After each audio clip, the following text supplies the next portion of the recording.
Morning everybody. Our today's lesson is cost analysis అంటే వ్యయ విశ్లేషణ.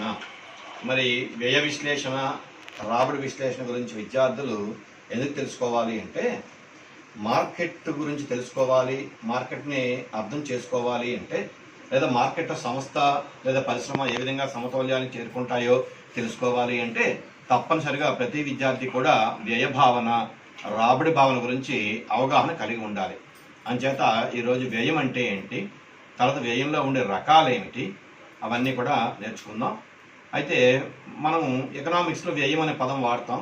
ఇదే కామర్స్ వాళ్ళు వాణిజ్య శాస్త్రంలో ఖర్చు అనే పదం వాడతారు. అయితే వ్యయం వ్యవస్థాపకుడికి లేదా ఉద్యమదారుడికి ఎప్పుడు అవుతుంది అంటే, వ్యవస్థాపకుడు ఉత్పత్తి కారకాలను ఉపయోగించి వస్తు సేవలు ఉత్పత్తి చేసినప్పుడు వాటికి ప్రతిఫలాలు చెల్లించాలి. ఎందుకంటే ఉత్పత్తి కారకాలు ఏవి కూడా ఫ్రీగా రావు. కాబట్టి ఉత్పత్తి కారకాలను ఎప్పుడైతే ఉత్పత్తి ప్రక్రియలో ఉత్పత్తిదారుడు ఉపయోగిస్తాడో వాటి యొక్క సేవలకి ప్రతిఫలాలు చెల్లించాలి. అంటే ఆ ఉత్పత్తి కారకాలు అద్దెకి తెచ్చుకున్నా లేదా ఉత్పత్తి కారకాలు కొనుగోలు చేసినా తప్పనిసరిగా వాటికి ప్రతిఫలాలు చెల్లించాల్సి ఉంటుంది. అయితే వస్తువు యొక్క స్వభావాన్ని బట్టి రకరకాల ఉత్పత్తి కారకాలు ఉంటాయి. ఉదాహరణకి వ్యవసాయ రంగం తీసుకుంటే, మనం వరి పండించాలి అంటే ఏమిటి ఉత్పత్తి కారకాలు అంటే విద్యార్థులు ఎవరంటే చెప్తారు. ఏమిటి, భూమి ఉండాలి, తర్వాత వాటర్ ఉండాలి, విత్తనాలు ఉండాలి, ఎరువులు ఉండాలి, క్రిమిసంహారక మందులు ఉండాలి, శారీరక శ్రమ చెయ్యాలి, ఇవన్నీ చెప్తూ ఉంటారు. అంటే ఏంటి, ఇక్కడ వస్తువు యొక్క స్వభావాన్ని బట్టి ఉత్పత్తి కారకాలు రకరకాలుగా ఉంటాయి. అదే పారిశ్రామిక రంగంలో ఉదాహరణకు స్టీల్ ఉత్పత్తి చేయాలనుకుందాం. స్టీల్ ఉత్పత్తి చేయాలి అంటే ముడి ఇనుప ఖనిజం ఉండాలి, తర్వాత బ్లాస్ట్ ఫర్నేస్లో అంటే అది విద్యుత్ శక్తి ద్వారా కానీ లేదా బొగ్గు ద్వారా కానీ కరిగించడానికి ఉండాలి ఆ వ్యవస్థ. తర్వాత శ్రామికుల యొక్క శ్రమ ఉండాలి, పర్యవేక్షకులు ఉండాలి, ఇలా చెప్తూ ఉంటారు. అయితే మనకి ఎకనామిక్స్లో వస్తువు యొక్క స్వభావాన్ని బట్టి ఉత్పత్తి కారకాలు మారిపోతూ ఉంటాయి. అందుకే ఆర్థికవేత్తలు ఏం చేస్తారంటే ఉత్పత్తి కారకాలని బ్రాడ్గా 4 రకాలుగా చెప్తారు.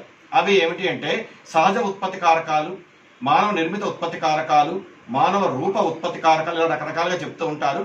ఇంకా బ్రీఫ్గా చెప్పుకోవాలి అంటే భూమి, శ్రమ, మూలధనము, వ్యవస్థాపన, ఈ 4 ఉత్పత్తి కారకాలని ఉత్పత్తి ప్రక్రియలో ఉపయోగించి వస్తువులు ఉత్పత్తి చేసినప్పుడు ఆ 4 ఉత్పత్తి కారకాలకి ప్రతిఫలాలు చెల్లించాలి.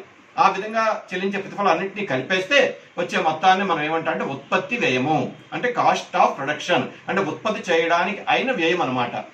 కాబట్టి ఆ ఉత్పత్తి వ్యయం ఎవరికి వెళ్ళిపోతుంది, ఏ ఉత్పత్తి కారకాలు అయితే ఉత్పత్తి ప్రక్రియలో మనం వాడేమో ఆ ఉత్పత్తి కారకాలకు ఆ ఉత్పత్తి వ్యయాన్ని మనం చెల్లించాలి. అది ఈరోజు మన పాఠం అనమాట. అంటే ఉత్పత్తి వ్యయం అంటే ఏమిటి, తర్వాత ఉత్పత్తి వ్యయంలో ఉండే రకాలు ఏమిటి, అందులో ద్రవ్య వ్యయమని, వాస్తవిక వ్యయమని, స్థిర వ్యయమని, చర వ్యయమని, స్వల్పకాలిక వ్యయమని, దీర్ఘకాలిక వ్యయమని, సగటు వ్యయమని రకరకాలుగా చెప్తూ ఉంటాం మనం.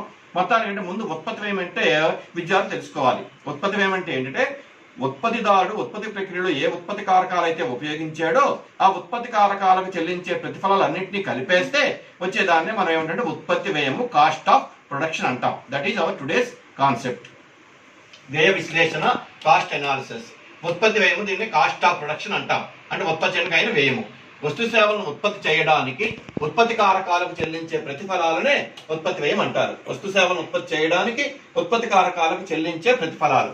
మరి ఏమిటి మనకు ఉత్పత్తి కారకాలు, వాట్ ఆర్ ది ఫ్యాక్టర్స్, అది బ్రాడ్గా చెప్తున్నాం మనం. ఏమిటంటే ల్యాండ్, లేబరు, క్యాపిటల్, ఆర్గనైజేషన్. మరి ల్యాండ్ విషయం ఏంటంటే ఇది ప్రకృతి ప్రసాదించిన ఉత్పత్తి కారకము, లేబర్ అంటే మానవ రూప ఉత్పత్తి కారకము, క్యాపిటల్ అంటే అది యంత్ర పరికరాలు పనిముట్టు రూపంలో ఉంటుంది, అది మానవ నిర్మిత ఉత్పత్తి కారకము, మ్యాన్ మేడ్ రిసోర్స్ అంటాం. ఇంకా ఆర్గనైజేషన్ అంటే వ్యవస్థాపన, అంటే ఇది కూడా మానవ రూప ఉత్పత్తి కారకమే. ఎందుకంటే వ్యవస్థాపకులు లేదా ఉద్యమదారులు ఎవరంటే మానవులే. కాబట్టి ఈ విధంగా 4 ఉత్పత్తి కారకాలు ఉంటాయి. ఈ 4 ఉత్పత్తి కారకాలకి ప్రతిఫలాలు చెల్లిస్తూ ఉంటాం. ఆ ప్రతిఫలాలకు ఆర్థికవేత్తలు పేర్లు పెట్టారు. ఏమిటంటే భూమికి చెల్లించే ప్రతిఫలాన్ని రెంట్ అని, శ్రామికులకి చెల్లించే ప్రతిఫలాన్ని వేజెస్ అని, ఒకసారి శ్రామికులకి కొన్ని సందర్భాల్లో శాలరీస్ అని, లేదా గౌరవ వృత్తి, ఆనరోరియం అని, ఇలా రకరకాల పదాలు వాడుతూ ఉంటారు. ఏదైనా ఉత్పత్తి కారకాన్ని ఒక నిర్ణీత కాలం పాటు ఉపయోగించుకొని దాని యొక్క సేవలకు చెల్లించే మొత్తమే దానికి ఇచ్చే ప్రతిఫలం అనమాట. So wages. తర్వాత మూలధనానికి ఇచ్చే ప్రతిఫలాన్ని ఇంట్రెస్ట్ అంటాం. అంటే మూలధనాన్ని ద్రవ్య రూపంలో తెచ్చుకొని దానికి మనం వడ్డీ చెల్లించాల్సి ఉంటుంది. అన్నప్పుడు దాన్ని మనం తర్వాత స్థిర మూలధనం కింద, చర మూలధనం కింద మార్చుకొని ఉత్పత్తి ప్రక్రియలో వాడుతూ ఉంటాం. కానీ మూలధనాన్ని ద్రవ్య రూపంలో కానీ ఉపయోగించుకుంటే వడ్డీ చెల్లించాలి. సో క్యాపిటల్కి ఇచ్చే ప్రతిఫలం పేరు ఏదంటే ఇంట్రెస్ట్ అని. తర్వాత వ్యవస్థాపకులు లేదా ఉద్యమదారులు వాళ్ళకి ఇచ్చే ప్రతిఫలాన్ని ఏమంటే ప్రాఫిట్ అని. ఒక విధంగా చెప్పాలి అంటే ఈ అన్ని ఉత్పత్తి కారకాల కన్నా వ్యవస్థాపకుడే కీలకమైన ఉత్పత్తి కారకం. ఎందుకంటే ఉత్పత్తి ప్రక్రియ చేపట్టేదే వ్యవస్థాపకుడు లేదా ఉద్యమదారుడు. అతను తను ఉత్పత్తి చేయడానికి ఏ ఉత్పత్తి కారకాలు ఎంత పరిమాణంలో సమకూర్చుకోవాలి, అవి ఎక్కడ లభ్యమవుతున్నాయి, వాటి ధరలు ఎంత అన్ని తెలుసుకొని ఉత్పత్తి ప్రక్రియను కొనసాగిస్తాడు.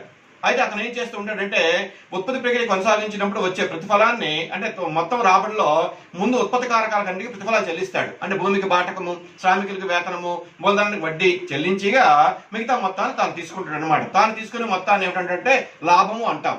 అయితే కొన్ని సందర్భాల్లో వ్యవస్థాపకుడు సమర్థుడు, తెలివైన వాడు కాకపోతే సంస్థకు నష్టాలు వస్తే ఆ నష్టాలు కూడా వ్యవస్థాపకుడు భరించాలి. అంచేది ఇక్కడ ఏమిటంటే ఎల్లప్పుడూ ఇక్కడ ప్రాఫిట్ వస్తాయని చెప్పలేము మనం. సమ్ టైమ్స్ ఈ మే ఇంకర్ లాసెస్ ఆల్సో. అయితే మొత్తాన్ని చెప్పేది ఏమిటి అంటే ఈ 4 ఉత్పత్తి కారకాలకి చెల్లించే ప్రతిఫలాలన్నింటినీ కలిపేస్తే వచ్చేదాన్ని మనం ఏమంటామంటే ఉత్పత్తి వ్యయము, కాస్ట్ ఆఫ్ ప్రొడక్షన్. ఇంకా వ్యయ భావనలు, వ్యయాల్ని రకరకాలుగా చెప్తూ ఉంటారు అనమాట. మనీ కాస్ట్ అని, రియల్ కాస్ట్ అని, అవన్నీ ఏంటో చూద్దాం. So what are the different concepts of costs? First one ఏంటంటే ద్రవ్య వ్యయము. ద్రవ్య వ్యయం అంటే మనీ కాస్ట్. మరి ఇప్పుడు ఆధునిక కాలంలో అంతా కూడా ద్రవ్య వ్యవహారాలు జరుగుతూ ఉంటాయి. అంటే ఉత్పత్తి ప్రక్రియలో మనం ఉత్పత్తి కారకాలు వినియోగిస్తే వాటి యొక్క సేవలకి ద్రవ్య రూపంలో ప్రతిఫలాలు చెల్లిస్తూ ఉంటాం అనమాట. అదే ఇక్కడ చెప్తున్నాం. మనీ కాస్ట్ అంటే ఉత్పత్తి ప్రక్రియను కొనసాగించడానికి ఉత్పత్తిదారుడు వివిధ ఉత్పత్తి కారకాలకు ద్రవ్య రూపంలో చెల్లించే ప్రతిఫలాన్ని ద్రవ్య వ్యయం అందులో. అంటే ఉత్పత్తి కారకాలకి ద్రవ్య రూపంలో వ్యవస్థాపకుడు లేదా ఉద్యమదారు చెల్లించే ప్రతిఫలాన్నే మనం మనీ కాస్ట్ అంటాం. ఈ మనీ కాస్ట్ అనేది ఆర్థికవేత్తలు మళ్ళీ 2 రకాలుగా చెప్తారన్నమాట. ద్రవ్య వ్యయాలని 2 రకాలుగా వర్గీకరించవచ్చును. అదేమిటి అంటే money cost is equal explicit cost plus implicit cost. వీటి తెలుగులో ప్రకటిత వ్యయాలు, అప్రకటిత వ్యయాలు అంటాం. వాటి గురించి చెప్పాలి అంటే చూద్దాం. ఉదాహరణకి వ్యవస్థాపకుడు ఉత్పత్తి ప్రక్రియ చేపట్టేటప్పుడు ఏమవుతుందంటే కొన్ని సందర్భాల్లో తన సొంత మూలధనాన్ని ఉపయోగిస్తాడు. తర్వాత తన ఇంట్లో కుటుంబ సభ్యులను కూడా ఆ పనిలో ఉపయోగించుకోవచ్చు. లేదా తన యొక్క సొంత కర్మాగార భవనాన్ని కూడా ఉపయోగించుకోవచ్చు. అటువంటిప్పుడు ఏమవుతుందంటే అతను ఉత్పత్తి వ్యయాలను లెక్క కట్టినప్పుడు వీటికి అయ్యే ఖర్చులను బయటికి చెప్పడం అనమాట. ఎందుకంటే అవి ఎలాగ నావే కదా అని. కాబట్టి అలాంటి వ్యయాలు ఒక రకంగా ఉంటాయి. వాటిని ఏమంటామంటే అప్రకటిత వ్యయాలు అంటాం. మరి వ్యవస్థాపకుడు ఏం చెప్తాడు? ఏవైతే ఉత్పత్తి కారకాలు బయట నుంచి కొనుగోలు చేసాడో లేదా అద్దెకి తెచ్చుకున్నాడో వాటికి చెల్లించే ప్రతిఫలాల గురించి మాట్లాడతాడు తప్పించి తన సొంత ఉత్పత్తి కారకాలకు అయ్యే ప్రతిఫలాల గురించి బయటికి వ్యక్తపరచడు. కానీ ఆర్థిక పరిభాషలో మనం మొత్తం వ్యయాన్ని లెక్కించాలి అంటే తప్పనిసరిగా ప్రకటిత వ్యయాలని మరియు అప్రకటిత వ్యయాలని రెండింటితో కూడా కలిపి లెక్కించాల్సి ఉంటుంది. లేకపోతే ఏమవుతుందంటే మొత్తం వ్యయం కరెక్ట్ గా అంచనాకి రాలేమన్నమాట. అదే విషయం చెప్తున్నాను చూడండి. ప్రకటిత వ్యయము explicit cost. Explicit cost are the paid out costs. అంటే బయటికి పే చేసేవన్నమాట. Payments made for productive resources purchased or hired by them. Purchased or hired by them అన్నాం. సాధారణంగా వ్యవసాయ రంగంలో చూడండి, వ్యవసాయ కార్యకలాపాలు ముమ్మరంగా ఉండేటప్పుడు ముఖ్యంగా సోయింగ్ సీజన్ లో ఉడుపులప్పుడు ఏం చేస్తూ ఉంటారంటే చాలా మంది రైతులు మా దగ్గర ట్రాక్టర్ లేకపోయినా అద్దెకి తెచ్చుకొని వాటిని ఉపయోగిస్తూ ఉంటారు, అద్దె చెల్లిస్తూ ఉంటారు అనమాట. అన్నప్పుడు ఏమవుతుంది, దాన్ని మనం బయటకు చెప్తాడు అనమాట. నాకు దాని గంటకి ఇంత అద్దె చెల్లించానని చెప్తూ ఉంటాడు. అలాంటి ఇక్కడ ఏమంటామంటే పర్చేజ్ అంటే కొనుగోలు చేసిన కానీ లేదా అద్దెకి తెచ్చుకున్న ఉత్పత్తి కారకాలు చెల్లించే ప్రతిఫలాలనే ప్రకటిత వ్యయాలు, ఎక్స్ప్లిసిట్ కాస్ట్ అంటాం. For example wages of employees, prices of raw material and building rent etcetera. ఇవన్నీ కూడా ఉదాహరణగా చెప్తూ ఉంటాం. అంటే ముడి పదార్థాలకు చెల్లించే మొత్తాలు కానీ లేదా శ్రామికులకు ఇచ్చే వేతనాలు కానీ లేదా బిల్డింగ్ ఇచ్చే అద్దె కానీ ఇవన్నీ బయట చెప్తూ ఉంటాడు. కాబట్టి వాటిని ఏమంటాం మనం ప్రకటిత వ్యయాలు, ఎక్స్ప్లిసిట్ కాస్ట్ అంటాం. తర్వాత ఇంప్లిసిట్ కాస్ట్, నేను తెలుగులో అప్రకటిత వ్యయం అంటాం. ఇదేమిటి అంటే implicit cost or cost of self owned and self employed resources such as salaries of the owner. అప్పుడు ఉదాహరణకు ఒక వ్యక్తి ఎంబీఏ చదివాడు, బీటెక్ చేశాడు, ఎంబీఏ చేశాడు, తర్వాత ఒక మంచి చిన్న లేదా ఒక కుటీర పరిశ్రమ పెట్టాడు అనుకుందాం, లేదా స్మాల్ ఇండస్ట్రీ పెట్టాడు అనుకుందాం. పెట్టినప్పుడు అతను ఏంటంటే తన ఉత్పత్తి ప్రక్రియను అంతా నిర్వహిస్తూ ఉన్నాడు. నిర్వహించినప్పుడు అతను మిగతా వాటికి అయ్యే లెక్క చెప్తాడు. భూమికి ఎంత అయింది, శ్రామికులకి ఎంత అయింది అని చెప్తాడు. తన ప్రతిఫలం గురించి మాట్లాడు. ఒకవేళ ఆ వ్యక్తి ఈ ఉత్పత్తి ప్రక్రియని చేపట్టకుండా మరొక దగ్గర అక్కడ జాబ్ సంపాదించుకుంటే అతనికి నెలకు ₹1,00,000 వచ్చాయి అనుకుందాం. అన్నప్పుడు ఏమవుతుందంటే అతనికి ఇచ్చే ప్రతిఫలాన్ని మనం ఎంత అనుకోవాలి, ₹1,00,000 అనుకోవాలి. కాబట్టి ఇక్కడ దాన్ని కూడా మనం పరిగణలోకి తీసుకోవాలి. అదే ఇక్కడ చెప్తున్నాం. Implicit cost of self owned and self employed resources such as salaries of the owner. Some times వ్యవసాయ రంగంలో మనం చూస్తూ ఉంటాం, సన్నకారు రైతులు, చిన్నకారు రైతులు వాళ్ళు వ్యవసాయ కార్యకలాపాలు జరిగేటప్పుడు ఏం చేస్తారంటే కుటుంబంలో అందరూ వెళ్ళిపోతారు. ఏంటంటే భార్య, భర్త, కొడుకు, కోడలు మొత్తం అందరూ కూడా వెళ్ళి పొలం పనులు పార్టిసిపేట్ చేస్తూ ఉంటారు. అటువంటిప్పుడు ఏమవుతుందంటే వాళ్ళు యొక్క సేవల్ని లేదా వాళ్ళకి ఇచ్చే ప్రతిఫలాలని మనం పరిగణించాం. ఒకవేళ వీళ్ళు వాళ్ళ పొలంలో పనిచేయకుండా మరొక భూస్వామి దగ్గర కానీ వీళ్ళు పనిచేస్తే వాళ్ళు వేతనాలు పొందే ఉండేవారు. కానీ ఇక్కడ మనం పరిగణించాం అనమాట. కానీ ఆర్థిక పరిభాషలో మనం ఏం చెప్పాలి అంటే తప్పనిసరిగా వాళ్ళకి చెల్లించే ప్రతిఫలాన్ని కూడా పరిగణలోకి తీసుకొని మొత్తం వ్యయాన్ని క్యాలిక్యులేట్ చేసుకోవాలి. These cost are frequently ignored. సాధారణ మర్చిపోతూ ఉంటారు. In calculating the total cost of production అంటే ఇంప్లిసిట్ కాస్ట్ ని సాధారణంగా మనం వదిలేస్తూ ఉంటాం.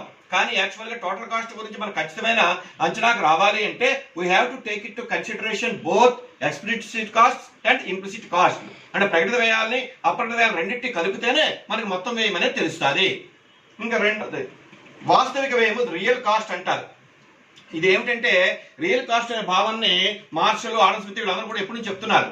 ఉత్పత్తి ప్రక్రియ అనేది చాలా క్లిష్టమైన ప్రక్రియ. ఎందుకంటే ఉత్పత్తి ప్రక్రియ అనేది క్లిష్టమైన కాకపోతే ప్రతి వాళ్ళు ఉత్పత్తి కార్యక్రమాల్లో దిగిపోతారు. అందరూ ఉద్యోగాల కోసం ఎందుకు పాకులాడతారు అంటే ఉద్యోగాలు సులువుగా జీతాలు సంపాదించుకోవచ్చు అని. మరి ఉత్పత్తి ప్రక్రియ అనేది చాలా క్లిష్టమైన ప్రక్రియ. దానికోసం యాజమాన్యం త్యాగం చేయాలి, కొన్ని సందర్భాల్లో శ్రామికులు కూడా త్యాగం చేయాలి. అనేటప్పుడు ఏమవుతుందంటే వాళ్ళు చేసే త్యాగాలకి మనం ఒకసారి విలువ కట్టలేము. ఫర్ ఎగ్జాంపుల్ సింగరేణి కాలరీస్ ఉంది. సింగరేణి కాలరీస్ లో అందరూ అంటారు శ్రామికులకి జీతాలు చాలా ఎక్కువ అని. కానీ ఒక విధంగా ఆలోచించండి, అక్కడ పని స్వభావం ఎంత క్లిష్టమైనదో. ఎందుకంటే వాడి గనుల్లో కొన్ని కిలోమీటర్ల కిందకి వెళ్ళిపోతూ ఉంటారు ట్రాలీస్ లో. ఏ కారణం చేతనైనా గనులు కానీ కప్పడిపోతే, మూతపడిపోతే వాళ్ళు సజీవ సమాధి అయిపోతారు. అది ఉన్నప్పుడు ఏమవుతుందంటే వాళ్ళు చేసే త్యాగానికి మనం ఇక్కడ విలువ కట్టలేము. కాబట్టి ఉత్పత్తి ప్రక్రియలో శ్రామికులు చేసే త్యాగాన్ని మనం పరిగణలోకి తీసుకుంటే దాన్ని మార్షల్, ఆడమ్ స్మిత్ వీళ్ళందరూ ఏమంటారంటే రియల్ కాస్ట్, వాస్తవిక వ్యయము లేదా నిజ వ్యయము అంటారు. కానీ సాధారణంగా వీటికి విలువ కట్టడం అనేది చెయ్యరు. అదే ఉదాహరణ చూడండి, ఒకసారి రైల్వే ట్రాక్లు వేస్తూ ఉంటారు. రైల్వే ట్రాక్ లో హిల్స్ పైన వేసినప్పుడు ఆ టన్నల్స్ అవి తొలిచినప్పుడు ఏమవుతుంది అంటే చాలా వ్యయప్రయాసాలు అవుతూ ఉంటాయి, బండరాళ్ళు పడిపోవడం ఇవన్నీ జరుగుతూ ఉంటాయి. ఎంతమంది శ్రామికులు ప్రాణాలు కోల్పోతూ ఉంటారు. వాళ్ళ పేరుకి ఏదో నష్టపరిహారం ఇస్తారు కానీ యాక్చువల్ గా వాళ్ళు చేసే త్యాగాన్ని మాత్రం మనం లెక్క కట్టలేము. అటువంటి దాన్ని మనం మార్షల్ ఏమంటాడంటే రియల్ కాస్ట్ అంటాడు. అదే ఇక్కడ చెప్తున్నాం. Adam Smith regarded pains and sacrifices of labour as real cost. Pains and sacrifices of labour as real cost. మనం పొలాల్లో, పంట పొలాల్లో చూస్తూ ఉంటాం.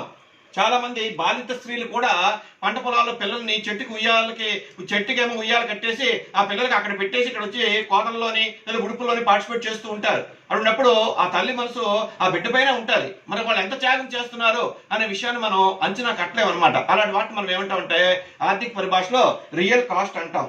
Martial called these cost as social cost, సాంఘిక పరమైన వ్యయాలు అంటాడు. అయితే మొత్తాన్ని చెప్పేది ఏంటంటే మనకి యాక్చువల్ గా మనం ఈ ద్రవ్య వ్యయం గురించి మాట్లాడతాం మరియు ప్రకృతి వ్యయం గురించి మాట్లాడతామే తప్పించి అప్రకృతి వ్యయం గురించి కానీ వాస్తవిక వ్యయం గురించి కానీ సాధారణంగా పెద్దగా మాట్లాడరు.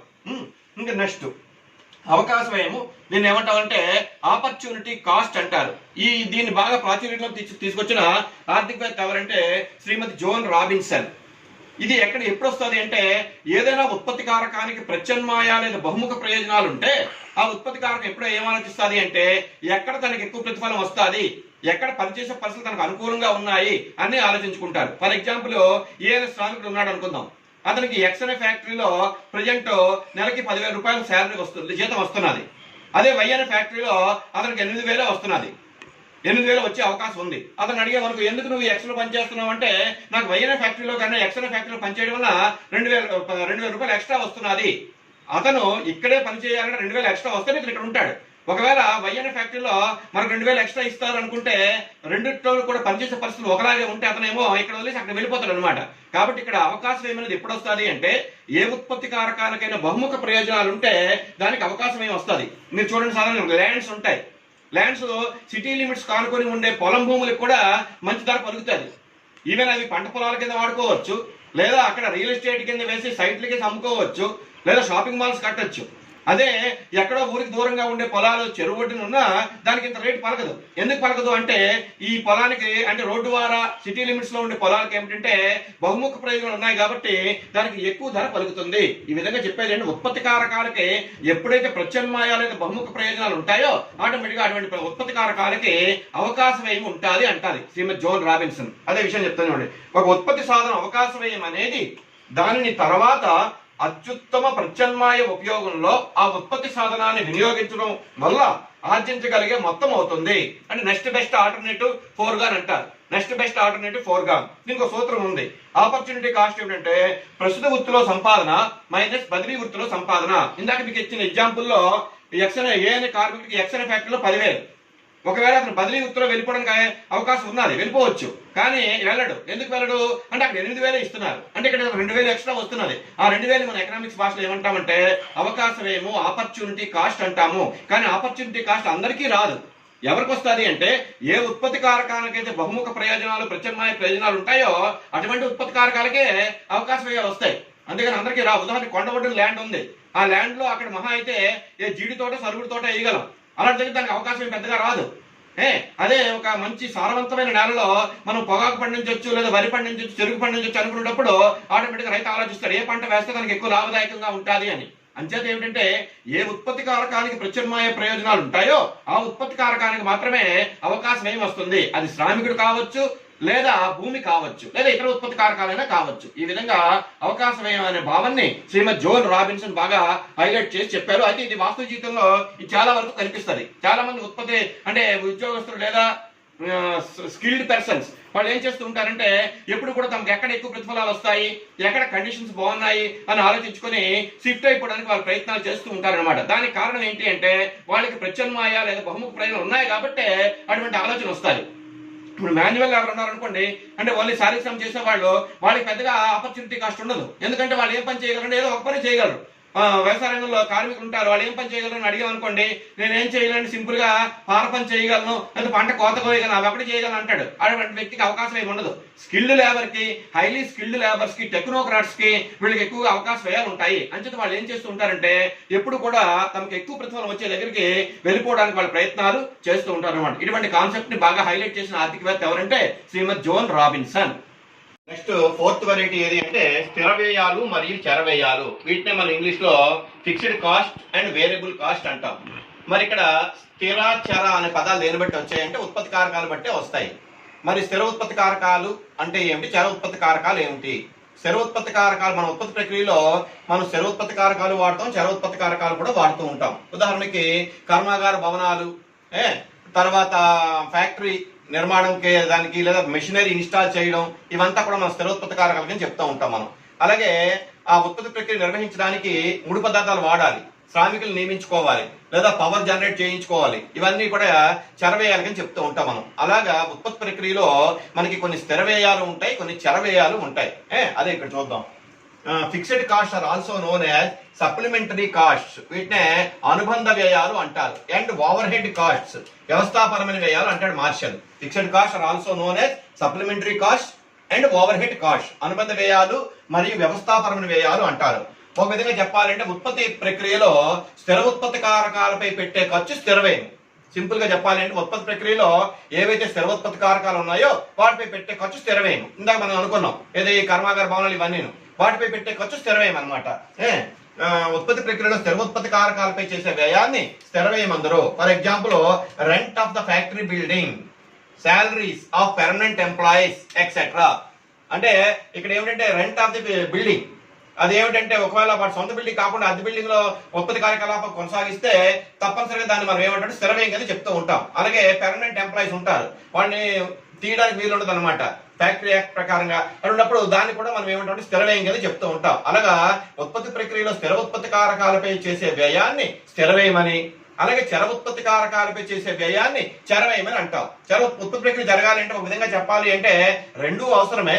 కానీ ఇక్కడ ఏమవుతుందంటే ఉత్పత్తి ప్రక్రియ అధికంగా అవుతున్నప్పుడు, అంటే ఉత్పత్తి పరిమాణం పెరుగుతున్నప్పుడు చర వ్యయం పెరుగుతూ ఉంటుంది ఒక స్థాయి వరకు. స్థిర వ్యయం మాత్రం ఒక స్థాయి వరకు స్థిరంగా ఉంటుంది. ఇన్స్టాల్ కెపాసిటీ పూర్తయ్యే వరకు కూడా. ఇన్స్టాల్ కెపాసిటీ దాటిపోయిన తర్వాత మనం కొత్తగా ఎస్టాబ్లిష్ చేసుకోవచ్చినప్పుడు స్థిర వ్యయం కూడా పెరుగుతూ ఉంటుంది. అదే చూద్దాం. ఉత్పత్తి ప్రక్రియలో చర ఉత్పత్తి కారకాలపై చేసే వ్యయాన్ని చర వ్యయం అందరూ. For example cost of raw material, current bills etcetera. Cost of raw material, current bills లేదా వేజెస్, ఇవన్నీ కూడా మనం ఏం చెప్తూ ఉంటామంటే చర వ్యయం కింద చెప్తూ ఉంటాం. Variable cost are also called as direct cost, ప్రత్యక్ష వ్యయాలు ఆర్ ప్రైమ్ కాస్ట్ ప్రధాన వ్యయాలు అంటాడు మార్షల్. ఇక్కడ మార్షల్ ఈ రెండింటికి తేడా చూపిస్తున్నాడు. ఏమన్నాడు? ఫిక్స్డ్ కాస్ట్ ఏమో అనుబంధ వ్యయాలు సప్లిమెంటరీ కాస్ట్ లేదా ఓవర్ కాస్ట్ అంటే, ఈ వేరియబుల్ కాస్ట్ ఏమన్నాడంటే direct cost or prime cost ప్రధాన వ్యయాలు అంటాడు. ఎందుకంటే చర వ్యయానికి ఎక్కువగా ప్రాధాన్యత ఇవ్వడానికి కారణం ఏమిటంటే ఉత్పత్తి పరిమాణం పెరిగినప్పుడు చర వ్యయం పెరుగుతూ ఉంటుంది. అంచేత స్థిర వ్యయం ఒక స్థాయి వరకు స్థిరంగా ఉంటుంది కాబట్టి దానికన్నా దీనికే ఎక్కువగా ఇంపార్టెన్స్ ఇస్తూ మార్షల్ వీటిని ఏమన్నాడంటే ప్రధాన వ్యయాలు, ప్రత్యక్ష వ్యయాలని మరియు ప్రధాన వ్యయాలని పేరు వాడాడు అనమాట మార్షల్.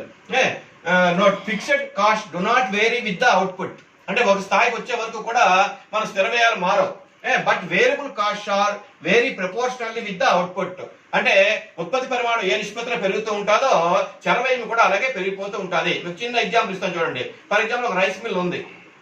రైస్ మిల్ లో దాని కెపాసిటీ 100 bags per day. అందులో 4 మిషన్స్ ఉన్నాయి అనుకుందాం. 4 మిషన్స్ ఉన్నట్టు ఒక్కొక్క మిషన్ కూడా 25 bags ని అది ప్రొడ్యూస్ చేయడానికి పనికొస్తాయి.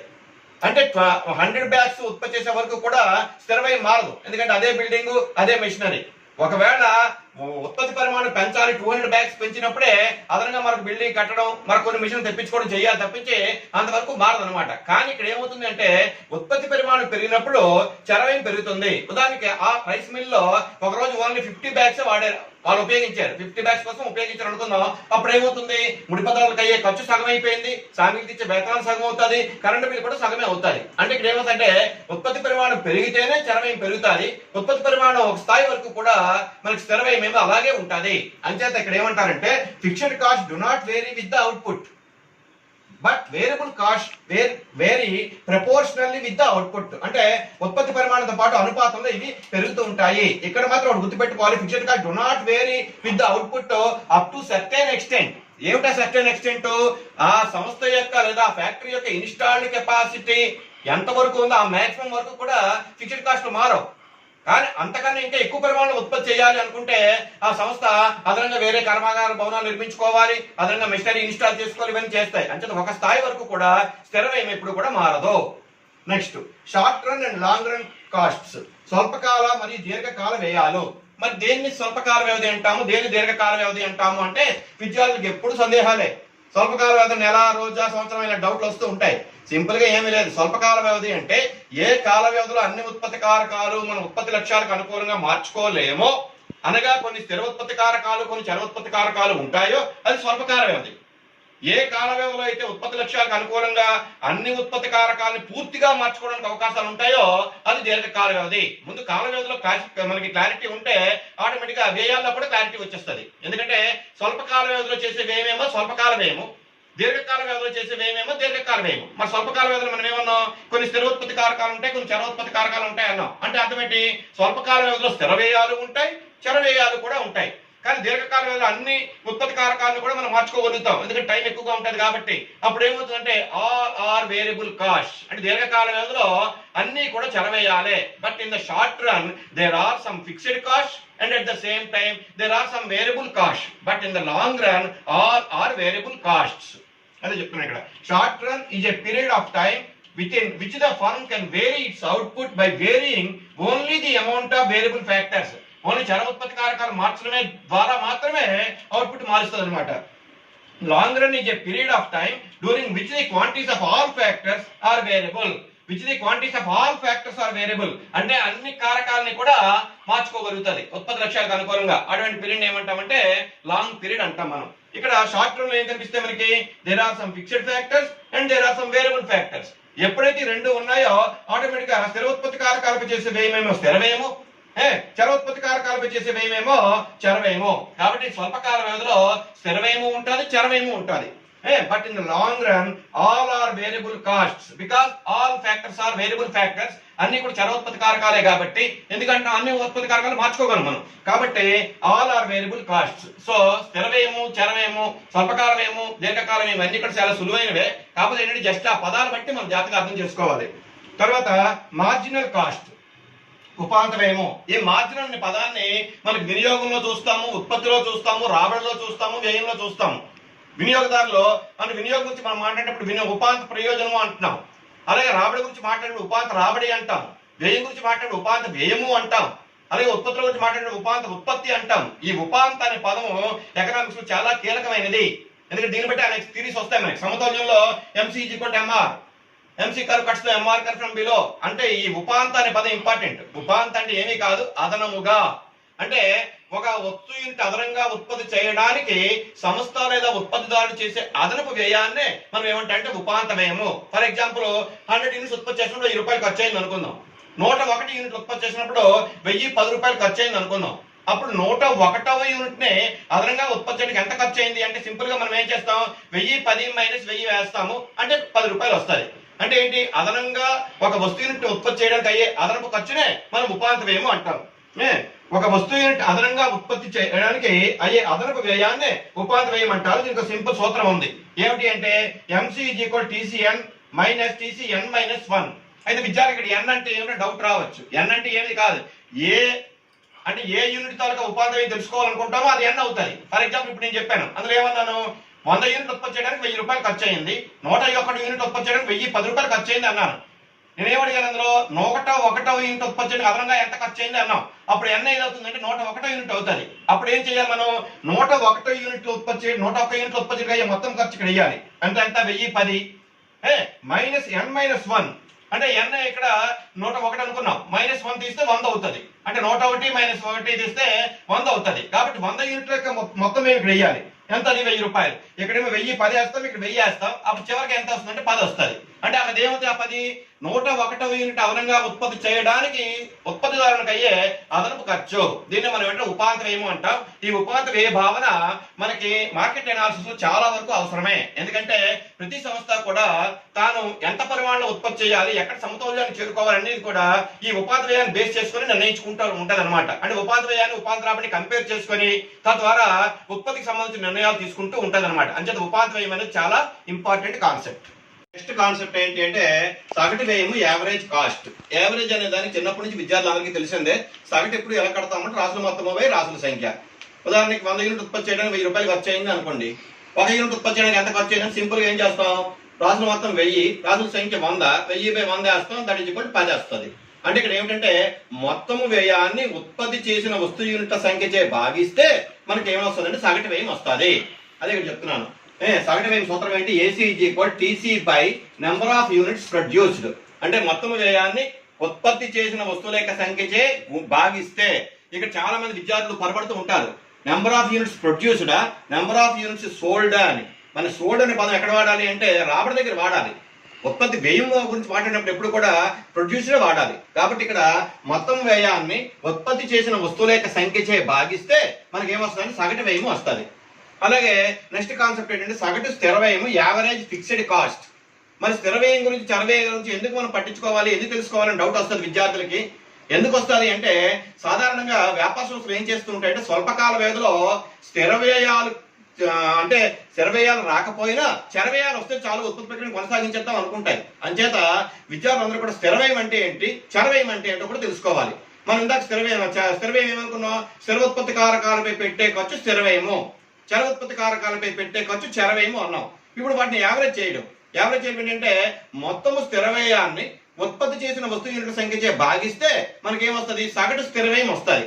అలాగే మొత్తము చర వ్యయాన్ని ఉత్పత్తి చేసిన వస్తు యూనిట్ల సంఖ్యచే భాగిస్తే సగటు చర వ్యయం వస్తుంది. అదే విషయం చూపిస్తున్నాడు ఇక్కడ. సగటు స్థిర వ్యయం, యావరేజ్ ఫిక్స్డ్ కాస్ట్ ఎలా వస్తుంది, AFC = TFC by number of units produced. అంటే మొత్తం స్థిర వ్యయాన్ని ఉత్పత్తి చేసిన వస్తువుల యొక్క సంఖ్యచే భాగిస్తే మనకి ఏమొస్తుంది అంటే సగటు స్థిర వ్యయం వస్తుంది. ఇవన్నీ మీకు పట్టికలో చూపిస్తాను. తర్వాత సగటు చర వ్యయం, యావరేజ్ వేరియబుల్ కాస్ట్. ఇది ఎలా వస్తుంది, ABC = TVC by number of units produced. అంటే మొత్తం చర వ్యయాన్ని ఉత్పత్తి చేసిన వస్తు యూనిట్ల సంఖ్యచే భాగిస్తే మనకి సగటు చర వ్యయం వస్తుంది. ఈ రెండు కలిపితే ఏమొస్తుంది, AC వస్తుంది. అంటే AC = AFC + AVC. In the same way TC = TFC + TVC. ఎందుకంటే మొత్తం స్థిర వ్యయం, మొత్తం చర వ్యయాన్ని కలిపితే మొత్తం వ్యయం వస్తుంది. సగటు స్థిర వ్యయము, సగటు చర వ్యయాన్ని కలిపితే సగటు వ్యయం వస్తుంది. ఇవన్నీ కూడా సూత్రాలు చాలా జాగ్రత్తగా విద్యార్థులు మనసులో పెట్టుకోవాలి. ఎందుకంటే వీటిని బట్టి పట్టికలు వస్తాయి. ఈ పట్టికలో చూడండి జాగ్రత్తగా, మొత్తం మనం ఎన్ని కాలమ్స్ వేసాం, 1 2 3 4 5 6 7 8. అంటే టేబుల్ 8 కాలమ్స్ టేబుల్ అనమాట. ఇందులో ఏంటి చూడండి, first units, 2 total fixed cost, total variable cost, total cost, average cost, average fixed cost, average variable cost and marginal cost అని చూపిస్తున్నాను. ఇందులో ఫర్ ఎగ్జాంపుల్ యూనిట్స్ 5 తీసుకున్నాం. అంటే 5 యూనిట్ ఉత్పత్తికి ఎలా ఖర్చు అవుతుంది అని. ఫిక్స్డ్ కాస్ట్ మారదు. ఎందుకంటే ఒక స్థాయి వరకు ఇందాక చెప్పాను, ఇన్స్టాల్డ్ కెపాసిటీ వరకు కూడా ఫిక్స్డ్ కాస్ట్ మారదు కాబట్టి అది 200 వేసాం. ఇంకా వేరియబుల్ కాస్ట్ మొత్తం చరవేం ఏంటి? ఈ ఉత్పత్తి పరిమాణం పెరుగుతూ ఉంటే 1, 2, 3, 4, 5 ఉత్పత్తి పరిమాణం పెరుగుతూ ఉంటే చరవేం కూడా పెరిగిపోతూ ఉంటుంది. అంచేది ఇది ఎలాగేసాం? 50, 80, 100, 110, 115. మరి మొత్తం ఏం ఎలాగొస్తుంది? స్థిరవ్యయము చరవ్యయము కలిపితేనే మొత్తం ఏం వస్తుంది కాబట్టి ఈ రెండు కలుపుతున్నాం మనం. 200 + 50 = 250, 200 + 80 = 280, 200 + 100 = 300. ఇలా ఇవన్నీ రెండింటి కలిపితే మనకి టీసీ వస్తుంది. సో టీసీ సూత్రం ఏంటి? టీఎఫ్సి + టీవీసీ అంటే రెండుకి ప్లస్ చేసుకుంటే మనకి టీసీ వస్తుంది. మరి సగటు వ్యయం ఎలా వస్తుంది? సగటు వ్యయ సూత్రం ఏమనుకున్నాం? Total cost divided by number of units produced. అంటే మొత్తం వ్యయాన్ని ఉత్పత్తి చేసిన వస్తువు యూనిట్ సంఖ్యతో భాగించాలి. ఇది మొత్తం వ్యయం. ఉత్పత్తి చేసిన వస్తువులన్నీ ఉదాహరణ ఫస్ట్ స్టేజ్ లో ఒకటే ఉత్పత్తి చేసాం కాబట్టి 250 × 1 వేస్తే 250 వచ్చింది. తర్వాత 2 యూనిట్లు ఉత్పత్తి చేసిన మొత్తం ఏమంత అయింది? 280 అయ్యింది. కాబట్టి 280 / 2 వేస్తే 140 వస్తుంది. అలాగే మూడో స్థాయిలో 3 యూనిట్లు ఉత్పత్తి చేసాం కాబట్టి మొత్తం వ్యయం 300 అయింది కాబట్టి 300/3 వేస్తే 100 వచ్చింది. ఇలాగా మనం ఈ మొత్తం వ్యయాన్ని ఉత్పత్తి చేసిన వస్తువు యూనిట్ సంఖ్యచే భాగిస్తే సగటు వ్యయం వస్తుంది. అలాగే సగటు స్థిర వ్యయం ఇది ఎలా వస్తుంది? ఇందాక చూసాం. సగటు స్థిర వ్యయం ఎలా వస్తుంది? Total fixed cost by number of units produced. ఇక్కడ టోటల్ ఫిక్స్డ్ కాస్ట్ 200 ఉంది, నెంబర్ ఆఫ్ యూనిట్స్ మాత్రం పెరుగుతూ ఉన్నాయి. ఇప్పుడు ఉదాహరణ మొదటి స్థాయిలో 200/100 వేస్తే 200 వచ్చింది. రెండో స్థాయిలో 200 సగటు మొత్తం స్థిర వ్యయం బై 2 భాగిస్తే 100 వచ్చింది. మూడో స్థాయిలో 3 యూనిట్లు ఉత్పత్తి చేశారు కాబట్టి 200/3 వేస్తాం 66.3 వచ్చింది. నాలుగో స్థాయిలో 200 అయింది మొత్తం టోటల్ ఫిక్స్డ్ కాస్ట్ కాబట్టి 200/4 వేస్తే 50 వచ్చింది. ఇలాగా టోటల్ ఫిక్స్డ్ కాస్ట్ ని నెంబర్ ఆఫ్ యూనిట్స్ చేత మనం డివైడ్ చేసుకుంటూ వెళ్ళిపోతే ఈ యావరేజ్ ఫిక్స్డ్ కాస్ట్ వస్తుంది. In the same way total variable cost ని నెంబర్ ఆఫ్ యూనిట్స్ చేత భాగిస్తే యావరేజ్ వేరియబుల్ కాస్ట్ వస్తుంది. చూడండి ఇక్కడ ఏమైంది? మొదటి స్థాయిలో టోటల్ వేరియబుల్ కాస్ట్ 50 ఉంది కాబట్టి అది 50 ఒకటి భాగిస్తాం మనం. తర్వాత రెండవ స్థాయిలో వచ్చేసరికి 80 అయ్యింది మొత్తం చరవేయం. 7 యూనిట్లు ఉత్పత్తి చేశారు, 2 యూనిట్లు ఉత్పత్తి చేశారు కాబట్టి 80/2 వేస్తే 40 వచ్చింది. ఇలాగ మనం ఏం చేస్తామంటే ఈ టోటల్ వేరియబుల్ కాస్ట్ ని నెంబర్ ఆఫ్ యూనిట్స్ చేత మనం డివైడ్ చేసుకుంటూ వెళ్ళిపోతే యావరేజ్ వేరియబుల్ కాస్ట్ వస్తుంది. ఇంకా మార్జినల్ కాస్ట్ అంటే ఏమనుకున్నాం? ఒక యూనిట్ అదనంగా ఉత్పత్తి చేయడానికి అయ్యే అదనపు ఖర్చు. సాధారణ అదనం అనే పదం ఆడేమంటే మొదటి దాని గురించి మనం చెప్పకూడదు, ఎందుకంటే అదే ఫస్ట్ కాబట్టి అదనం అనకూడదు, అందుకే డాష్ పెట్టాం. మరి రెండో యూనిట్ ఉత్పత్తి చేసినప్పుడు వాడి మొత్తం వ్యయం ఎంత అయింది? 280. మొదటి యూనిట్ ఉత్పత్తి 250 అయింది. అంటే రెండవ యూనిట్ అదనంగా ఉత్పత్తి చేయడానికి ఎంత ఖర్చు అయింది అంటే 280 - 250 చేస్తాం, అప్పుడు ఎంత వచ్చింది? 30. అలాగే 3 యూనిట్ అదనంగా ఉత్పత్తి చేయడానికి ఎంత ఖర్చు అయిందో చూడాలి అంటే 3 యూనిట్ ఉత్పత్తి చేయడానికి అయిన ఖర్చు 300లోంచి 2 యూనిట్ ఉత్పత్తి చేయడానికి ఖర్చు 280 తీసేస్తాము. 300 - 280 తీస్తే 20 వస్తుంది. ఇలాగా మనం ఏం చేయాలంటే ఇలా తీసుకుంటూ వెళ్ళిపోవాలి. ఉదాహరణకి ఇప్పుడు 5 యూనిట్ ఉత్పత్తికి ఎంత ఖర్చు అని తెలుసుకోవాలి అంటే 5 యూనిట్ల మొత్తం ఖర్చు 315 రూపాయల నుంచి 4 యూనిట్లకు అయ్యే మొత్తం ఖర్చు 310 రూపాయలు తీసేస్తాం, అప్పుడు ఎంత వస్తుంది? 5 వస్తుంది. ఈ విధంగా ఉపాంత వ్యయాన్ని మనం క్యాల్కులేట్ చేయాలి. అంటే ఒక్కొక్క యూనిట్ అదనంగా ఉత్పత్తి చేయడానికి ఎంత ఖర్చు అయిందో మనం ఆలోచిస్తే దానికి ఉపాంత వ్యయం అంటాం. అంటే ఇక్కడ ఏమిటంటే అయితే ఒకటి గుర్తుపెట్టుకోండి, మనకి అది మార్కెట్ సిచ్యువేషన్ బట్టి వ్యయాలు మారిపోతూ ఉండొచ్చు. What ever it may be, formulas మాత్రం అన్ని మార్కెట్ లో కూడా ఒకటే. ఏసీ, ఏఎఫ్సి, ఏవిసి, టీసీ అన్ని ఫార్ములాస్ కూడా అన్ని మార్కెట్ లో ఒకేలా ఉంటాయి. తర్వాత వీటిని రేఖాపటంలో చూపిస్తున్నాం చూడండి. ఈ రేఖాపటంలో ఓఎక్స్ అక్షంలో అవుట్పుట్ ని, ఓవై అక్షంలో కాస్ట్ ని తీసుకున్నాం, అంటే వ్యయాన్ని తీసుకునేటప్పుడు ఇక్కడ చూడండి, ఇక్కడ ఫిక్స్డ్ కాస్ట్ మొదటి నుంచి చివరి వరకు కూడా 200 వేసాం. That means there is no change in the fixed cost. So the fixed cost curve ఎలా ఉంటుంది? ఓఎక్స్ అక్షానికి సమాంతరంగా ఉంటుంది. సో మొత్తము స్థిర వ్యయం రేఖ ఓఎక్స్ అక్షానికి సమాంతరంగా ఉంటుంది. తర్వాత వేరియబుల్ కాస్ట్ తీసుకుంటే టీవీసీ చూడండి 50, 80, 100, 110, 115 అలా పెరుగుతూ ఉంటుంది. అలా పెరిగినప్పుడు అది కూడా పెరుగుతున్న ప్రతిఫలాలు, స్థిర ప్రతిఫలాలు, క్షీణ ప్రతిఫలాలు ఇవన్నీ వస్తూ ఉంటాయి. కాబట్టి ఇది ఏమిటంటే చరవేయ రేఖ ఇలా వెళ్తుంది. ఇది ఎందుకు ఇలాగా తిరుగుతుంది అంటే దీనికి కారణం ఏమిటంటే మనకు ఉత్పత్తిలో increasing returns, decreasing returns, constant returns ఇవన్నీ ఉంటాయి కాబట్టి అవన్నీ మనం ఉత్పత్తి పరంగా చూద్దాం. మొత్తానికి ఏంటంటే చరవేయ రేఖ ఇలాగా ఈ షేప్ లో ఉంటుంది. ఇంకా మొత్తం వ్యయ రేఖ టీసీ అంటే ఏమొస్తుంది? దానికి టీఎఫ్సి + టీవీసీ కలపాలి కాబట్టి అటువంటిప్పుడు ఏమవుతుందంటే టీఎఫ్సి కానీ పైన ప్రారంభం అవుతుంది టీసీ, ఎందుకంటే ఈ భాగం అంటే అందులో ఉండిపోద్ది అనమాట. ఎందుకంటే ఇక్కడ టీసీలో మనం ఏం చేస్తున్నాం? టీసీలు అంటే రెండు కలుపుతున్నాం, టీఎఫ్సి + టీవీసీ కలుపుతున్నాం కాబట్టి ఈ టీసీ రేఖ ఎప్పుడు కూడా టీఎఫ్సి రేఖ పైన ప్రారంభం అవుతుంది. ఇది ఏ షేప్ లో ఉంటుందో టీసీ రేఖ కూడా అదే షేప్ లో ఉంటుంది. దానికి కారణం ఏంటి అంటే సంవత్సర ప్రారంభంలో పెరుగుతున్న ప్రతిఫలాలు, తర్వాత ఉత్పత్తి గరిష్ట స్థాయికి చేరుకోవడం, వ్యయాలు కనిష్ట స్థాయికి చేరుకోవడం, తర్వాత క్షీణ ప్రతిఫలాలు రావడం, వ్యయాలు పెరగడం, ఇలాంటి కారణాల చేత టీసీ రేఖ మరియు టీవీసీ రేఖ రెండు కూడా ఇంచుమించు ప్యారలల్ గా ఉంటాయి, ఒకే షేప్ లో ఉంటాయి. బట్ టీఎఫ్సీ రేఖ మాత్రం ఎలా ఉంటుంది అంటే ఓఎక్స్ అక్షానికి సమాంతరంగా ఉంటుంది. ఎందుకంటే ఒక స్థాయి వరకు కూడా స్థిరమైన ఎటువంటి మార్పు కూడా రాదు. ఇంకా సగటు వ్యయ రేఖ, ఉపాధి వ్యయ రేఖల గురించి చూద్దాం. ఈ రేఖాపటంలో ఓఎక్స్ అక్షంలో అవుట్పుట్ ని, ఓవై అక్షంలో కాస్ట్ ని తీసుకున్నాం మనం. ఆల్రెడీ మీకు ఇదివరకు చెప్పాను నేను, వ్యయ రేఖలు, సగటు వ్యయ రేఖ, ఉపాధి వ్యయ రేఖ ఎప్పుడు కూడా యు ఆకారంలోనే ఉంటాయి. దీనికి కారణం ఏమిటంటే సంస్థకి పెరుగుతున్న ప్రతిఫలాలు వచ్చినప్పుడు వ్యయాలు క్షీణించడం, సంస్థ ఉత్పత్తి గరిష్ట స్థాయిలో ఉంటే వ్యయాలు కనిష్ట స్థాయిలో ఉండడం, సంస్థలో ఎప్పుడైతే క్షీణ ప్రతిఫలాలు వస్తాయి వ్యయాలు పెరిగిపోవడం.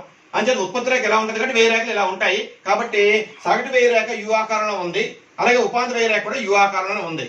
అయితే ఇక్కడ ఏమవుతుంది అంటే సగటు వ్యయం కన్నా ఉపాధి వ్యయం ఇక్కడ ఎందుకు ఉంటే ఉపాధి వ్యయం సగటు వ్యయం కన్నా దిగువన ప్రారంభమై సగటు వ్యయ రేఖ కనిష్ట బిందువు వద్ద ఖండిస్తూ తర్వాత పైకి వెళ్ళిపోతుంది. ఈ విధంగా సగటు ఉపాధి వ్యయ రేఖలు రెండు కూడా ఎప్పుడు కూడా యు ఆకారంలో ఉంటాయి.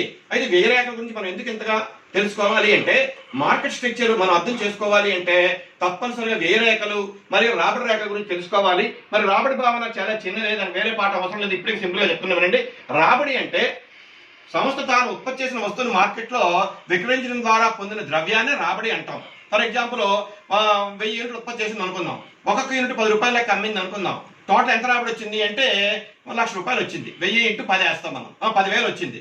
కాబట్టి ఇక్కడ ఏమవుతుంది, 1000 × 10 వేస్తే 10,000 రూపాయలు రాబడి వచ్చింది, దాని ఏమో టోటల్ రెవెన్యూ అంటాం. మరి సగటు రాబడి ఎంత, అది సింపుల్ గా తెలుసుకోవాలంటే ఏం చెప్పారు, రాసుల మొత్తం బై రాసుల సంఖ్య కాబట్టి మొత్తం రాబడి 10,000 డివైడ్ బై ఉత్పత్తి చేసిన వస్తువులు లేదా అమ్మిన వస్తువుల యొక్క సంఖ్య 1000 కాబట్టి 10,000 / 1000 వేస్తే ఎంత వస్తుందంటే 10 రూపాయలు వస్తుంది. అదేమవుతుంది, సగటు రాబడి అవుతుంది. అలాగే ఉపాంత రాబడి గురించి తెలుసుకోవాలి అంటే 1000 యూనిట్లు ఉత్పత్తి చేసినప్పుడు 10,000 వచ్చింది అనుకున్నాం. 1 యూనిట్ ఉత్పత్తి చేసినప్పుడు 10,000 రూపాయలు వచ్చింది అనుకున్నప్పుడు మనం ఏం చేస్తాం, 10,000 రూపాయల నుంచి 10,000 తీసేస్తే అదనంగా ఒక 10 రూపాయలు వస్తుంది. దాన్ని ఏమంటే ఉపాంత రాబడి అంటాం. అయితే ఉపాంత రాబడి రేఖలు అన్ని మార్కెట్లో ఒకలాగా ఉండవు. వ్యయ రేఖలు మాత్రం అన్ని మార్కెట్లో ఇలాగే ఉంటాయి, యు ఆకారంలోనే. కానీ ఉపాంత రాబడి రేఖలు మాత్రం అన్ని మార్కెట్లో ఒకలాగా ఉండవు. పరిపూర్ణ పోటీ మార్కెట్లో సగటు రాబడి రేఖ లేదా ఉపాంత రాబడి రేఖ ఓఎక్స్ అక్షానికి సమాంతరంగా ఉంటుంది. దీనికి కారణం ఏంటి అంటే అక్కడ వస్తువులన్నీ సజాతీయంగా ఉంటాయి. Everybody is a price taker, nobody is a price maker. కాబట్టి ఒక వస్తువుకు మార్కెట్ అంతా ఒకే ధర ఉంటుంది. కాబట్టి ఏఆర్ రేఖ, ఎంఆర్ రేఖ ఓఎక్స్ అక్షానికి సమాంతరంగా ఉంటాయి. But in monopoly or in monopolistic competition or in oligopoly అన్నిటి దగ్గర కూడా సగటు రాబడి రేఖలు ఎలా ఉంటాయంటే ఎడమ నుంచి కుడికి క్రిందకు వారుతూ డిమాండ్ రేఖలాగే ఉంటాయి. ఉపాంత రాబడి రేఖ దాని క్రిందన ఉంటుంది. కాబట్టి రాబడి రేఖలు మార్కెట్ సిచ్యువేషన్ బట్టి మారిపోతూ ఉంటాయి, కానీ వ్యయ రేఖలు మాత్రం అన్ని మార్కెట్లో కూడా ఒకేలాగా ఉంటాయి. ఈ రాబడి గురించి, వ్యయాల గురించి విద్యార్థులకి అవగాహన చేసుకున్న తర్వాత మార్కెట్ గురించి క్షుణ్ణంగా చదివితే క్లియర్ గా అర్థమవుతుంది. ఎకనామిక్స్ సంబంధించిన వినియోగము, ఉత్పత్తి, వినిమయము, పంపిణీకి సంబంధించిన అన్ని పాఠ్యాంశాలు కూడా యూట్యూబ్ లో అప్లోడ్ చేస్తున్నాను. ఇవన్నీ కూడా ప్రధానంగా ఆంధ్రప్రదేశ్ లో ఉండే అన్ని యూనివర్సిటీల పరిధిలో ఉండే అఫిలియేట్ కాలేజ్ విద్యార్థులకి మరి పీజీ విద్యార్థికి ఉపయోగపడతాయనే ఉద్దేశంతోనే ఈ లాక్డౌన్ పీరియడ్ లో ఈ కార్యక్రమాన్ని చేపట్టడం జరిగింది. నా అభిప్రాయం ప్రకారం విద్యార్థులందరికీ కూడా ఈ వీడియోలను నచ్చుతాయని అనుకుంటున్నాను. మీ అందరికీ నచ్చితే నా ఛానల్ సారథి రావు సబ్స్క్రైబ్ చేయండి, అలాగే బెల్ ఐకాన్ మీద క్లిక్ చేయండి. దానివల్ల మీకు మీ ప్రమేయం లేకుండానే నేను అప్లోడ్ చేసినప్పుడు అల్లా కూడా అన్ని పాఠాలు కూడా మీ ఫోన్ పైన ప్రత్యక్షం అవుతూ ఉంటాయి. Thank you.